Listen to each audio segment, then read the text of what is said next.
জুলাই গণ অভ্যুত্থানের মাস শুরু। 2024 সালের এ মাসেই সরকারি চাকরিতে কোটা সংস্কার আন্দোলন স্বৈরাচারী সরকারের বিরুদ্ধে গণ অভ্যুত্থানের রূপ নেয়। জুলাইয়ের শেষার্ধায় প্রতিদিনই ছাত্র জনতার উপর গুলিবর্ষণ ও নিপীড়নের ঘটনা ঘটে। 3 আগস্ট এই বার্তা ছড়িয়ে পড়ে যে সেনাবাহিনী ছাত্র জনতার উপর গুলি চালাবে না।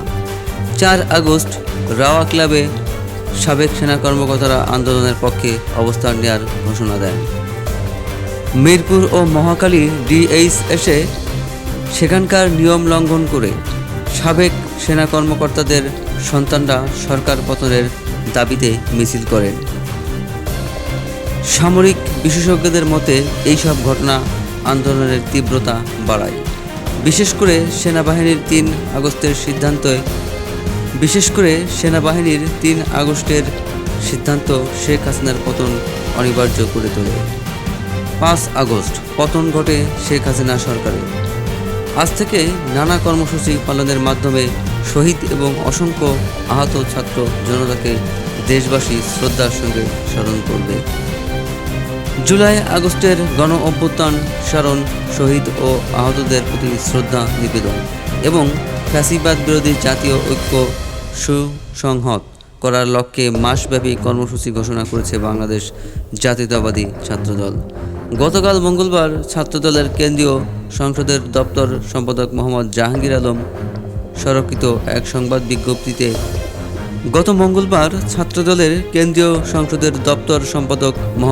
জাহাঙ্গীর আলম স্বাক্ষরিত এক সংবাদ বিজ্ঞপ্তিতে জানানো হয়, 1 জুলাইয়ের প্রথম প্রহরে 30 জুন দিবাগত মধ্যরাতে কেন্দ্রীয় শহীদ মিনারে বিশেষ অনুষ্ঠানের মাধ্যমে কর্মসূচির সূচনা হবে।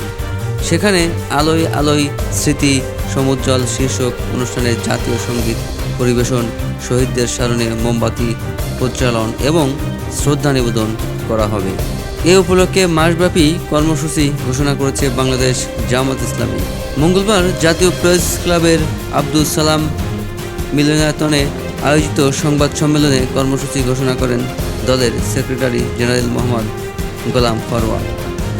দেশ গড়তে জুলাই জাগরণ শিরোনামে 36 দিনের কর্মসূচি ঘোষণা করেছে জাতীয় নাগরিক পার্টি এনসিপি। দলটি জানায়, 1 জুলাই রায়ের বাজার বধ্যভূমিতে কবর জিয়ারত, ফ্যাসিবাদ বিরোধী ছাত্র সংগঠনগুলোর সংহতি সভা এবং উপজেলা পর্যায়ে পদযাত্রার রোডম্যাপ ঘোষণার মাধ্যমে কর্মসূচি শুরু হবে। 2 থেকে 8 জুলাই দেশব্যাপী গ্রাফিতি, দেয়াল লিখন ও ব্যানার ফেস্টুনের মাধ্যমে জুলাই জাগরণ কর্মসূচি পালন করা হবে।